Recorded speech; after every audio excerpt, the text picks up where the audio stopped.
As I like to say, a blind squirrel finds a broken clock twice a day. Yes, I know I mutilated that. No, I don't care. But interestingly enough, IGN is finally starting to come around to the idea that casual gamers, YouTubers, and industry professionals have been talking about for a while now. It's interesting that IGN, as long as it's been around, has decided to finally report on this, or do what they always do, and they're just trying to placate both sides of the aisle. It's really interesting how they do this. I saw this article, and I've been talking about this for quite a while. Just a few videos that I have been talking about this very subject, where Ubisoft developers should lose their jobs, AAA Gaming called out by gaming professionals, and YouTubers versus AAA Gaming. Those are some of the most recent where I've called this out, and now finally, IGN decides that they're going to report on it. Maybe I should sign up to be an IGN reporter, because I would probably be able to get them the scoops and the stories weeks in advance. But enough bloviating over myself. Let's go over here and see what IGN has to say about the AAA gaming world and how it's in trouble and the bubble has burst. All right, the blockbuster games bubble has burst. The AAA industry's survival may depend on smaller scale, creatively diverse games. You mean what the head of the studio that created Space Marines 2 said? You mean also what the director of Metaphor Refantasio said? You mean also what the Larian studio head said, or what the ex-CEO of PlayStation said? Yeah, you guys are a day late and $1 short on this. The video game industry is currently in the thralls of a paradox. For players, it could be argued we're in one of the greatest times for gaming. I don't think I've ever heard anybody say it's the greatest times for gaming, but I have heard a lot of people say that there's a lot of player choice out there, and that makes it good, but most people don't say it's the greatest time for gaming. There's incredible breadth of choices across consoles, handhelds, and PCs.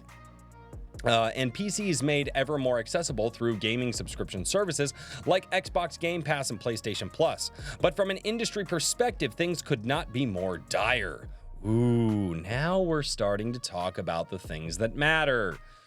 More and more studios seem to be closing. Original IPs are being scrapped mid-development, and vast legions of game developers, programmers, artists, and animators have been cut loose. To put it simply, the AAA video game bubble has finally burst. Yeah, it's almost like when you hire a bunch of people based off of qualifications that they don't have and think that they're, going to do a very good job for you. When you absolutely overpay them, it's almost like that should just last forever. Let's overpay people for stuff that they can't deliver on. Why don't we?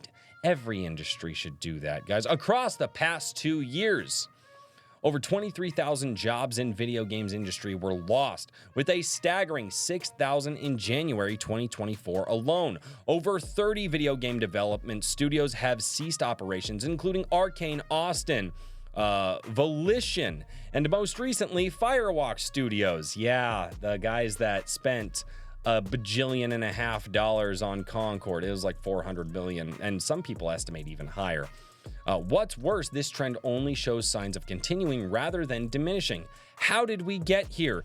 They hired too many people that couldn't do the job. It's not that hard.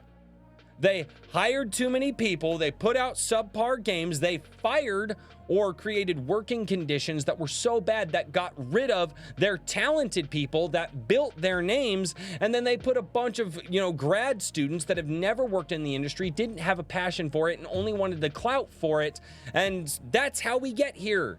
It's not that hard, IGN, but they have to continue with a long-winded article because they probably got paid by the word. So let's read the rest of their words so they can get paid, which they probably shouldn't. Some analysts have concluded these closures and redundancies are a necessary remedy to companies having overextended themselves in response to inflation demand in the market during the COVID-19 pandemic.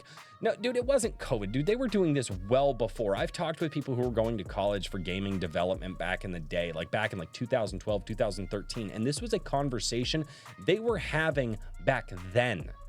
So it wasn't just COVID. COVID might have exacerbated the problem, but it wasn't where it originated. Okay. While that's undeniably a factor, I believe the truth lies in other long gestating issues with the AAA project bubble. Just 5 years ago, AAA projects' average budget ranged from 50 to 150 million. Today, the minimum average is $200 million. Yeah, it's almost like they hired too many people. I have said this in so many videos, going all the way back to a video that I did where I said DEI is just a distraction, because I wanted to talk about 3 other problems that I think predated the DEI crap in gaming. And one of those was they overhired. These are overbloated studios. They're paying way too many people to do the job that less people could actually accomplish more profitably. It's not that hard. It's not. Oh my God. Okay, this is IGN putting on their thinking caps. It's IGN putting on their thinky caps. I just have to remember that. They have the budget thinky caps. That's okay. Call of Duty's new benchmark is 300 million, with Activision admitting in the Competitions and Market Authority's report on AAA development that it now takes the efforts of a 1.5 studios just to complete the annual Call of Duty title. Well, yeah, we've known that for a long time. It's Call of Duty. It's far from just Call of Duty facing ballooning costs. In the same CMA report, an anonymous publisher admits that development costs for one of its franchises reached $660 million, with $550 million of marketing costs on top of that. It's, oh my God, that is a $1.2 billion game. To put that in perspective, Minecraft, the world's best-selling video game of all time, has of last year only achieved $3 billion. It took 12 years to reach that figure, having launched in 2011. I can't. All right. We get the idea. So IGN finally decided to put on a thinky cap for once in their life, and apparently they're now realizing that the overbloated studio budgets that are coming out are just not sustainable. Hell, so many different YouTubers have been talking about this for a long time. I did a video a while back, again, YouTubers versus AAA Gaming, where I pulled clips from Legendary Drops and Bellular News talking about the absolutely massive budgets that a lot of these games have. In addition to that, if you actually go back and you look, and one of my favorite examples, I've talked about this before, where you have the team that created Suicide Squad Kill the Justice League. Well, that studio, it escapes me at the moment. Why can I not remember? They made the Arkham games as well. But back when they made the first Arkham game, they were at like 60 to 100 people, I think. And then in the finality of the Arkham games, in the third one, they were only at like 150 people. They were now over 250 people. That's a 4 times cost multiplier to get to Suicide Squad Kill the Justice League compared to the first Arkham game. It's not hard to imagine that these studios are spending way too much money, and I can see where the cost is going. And then when a lot of these studios enter into the stock market and they are now publicly traded companies, investors want to know, what are you doing with my money? And video game developers can't just say, oh, well, we're developing a really cool video game that's going to sell very well, and they're going to, what are you doing with the money? Mostly because these investors are boomers. They have no idea what it takes to create a video game. They have no idea the development, the time, the creativity, and the absolute attention to detail that you need. So a lot of these studios, in order to show something to the investors, which again, I talked about in my video, DEI is just a distraction. Okay, these guys, once you get the stock market involved, once you get public money involved, once they are publicly traded companies, these investors get involved and they start making decisions. The bean counters, the money counters, they start to decide the direction of where all of these games are going to go. It's not that hard to figure out, guys. It's not that hard to figure out why these games are just ballooning in cost. Anybody out there who has paid attention to the trajectory of the gaming sphere, of the gaming development sphere specifically, would have seen this coming down the pipeline since like 2015. This is not a new problem. And for some reason, again, it took IGN a while to get their thinky cap on. I keep saying that because they just irritate me with their reporting. But it's not that hard. When you start hiring so many people that can't do the job. I just read an article the other day that said that BioWare has maybe 20 people left who knows how to work in their original engine. That should be a prerequisite for working at BioWare. And before you go, but wait a minute, they don't know. No, you can sit them down at a computer and you can say, here's our original engine. Now, as part of your hiring process, we want you to work in this engine and figure out how to do some things. We'll give you about a week of paid time. This is your training period.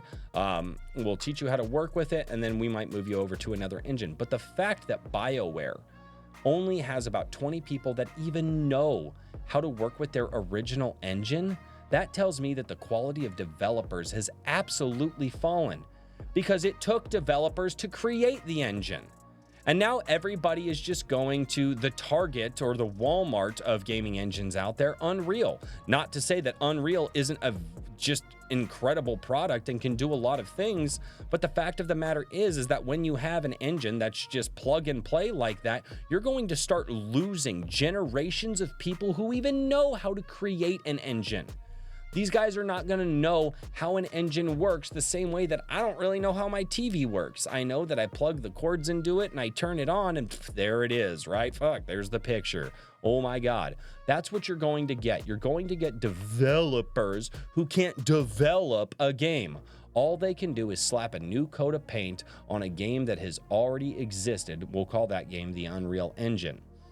It's not hard to figure out that you guys in the gaming world, in the AAA world, have been overhiring and overpaying people who are under-talented and then getting rid of all of your talented people who made some of your most iconic games. Go look at what happened to Bungie and Halo. That is a wild story. You can see it playing out right now with BioWare and just the absolute lack of quality. Their last 3 games, 3, Andromeda, Anthem, and now Veilguard, because those reviews are falling. Come on.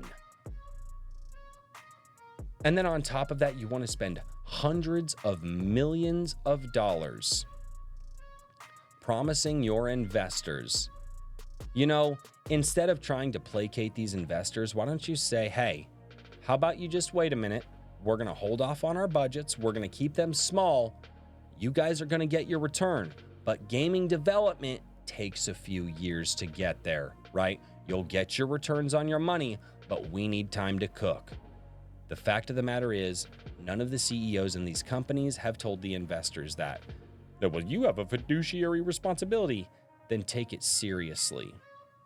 I think the idea of quick turnarounds and money when it comes to gaming is just absolutely farcical, and it's not something that we should continue. Again, the fact that IGN got here is amazing to me. It also seems like they're trying to play both sides of the aisles, especially now that they're backing down on Veilguard. So it's no wonder that places that are doing gaming journalism are no longer getting the clicks and the views anymore. It's because people don't trust them. And when there are other companies out there that are reporting on this stuff, there are industry professionals reporting on this, and you guys are just now talking about it, maybe, just maybe, you're so far behind the times you should be left in the past. But I don't know. Those are just my thoughts on the situation. So if you guys liked this video, let me know what you think down below. It would be awesome if you would go and check out those other videos that I mentioned. The Ubisoft developers should lose their jobs, AAA Gaming called out by gaming professionals, and YouTubers versus AAA Gaming. Go check those out. They did well for my small little channel, and let me know what you think about those videos. And there's also some more videos that should be up on the screen right now if you guys want to hear any more of my thoughts. And as always, until next time, thank you for being here, and cheers, everybody.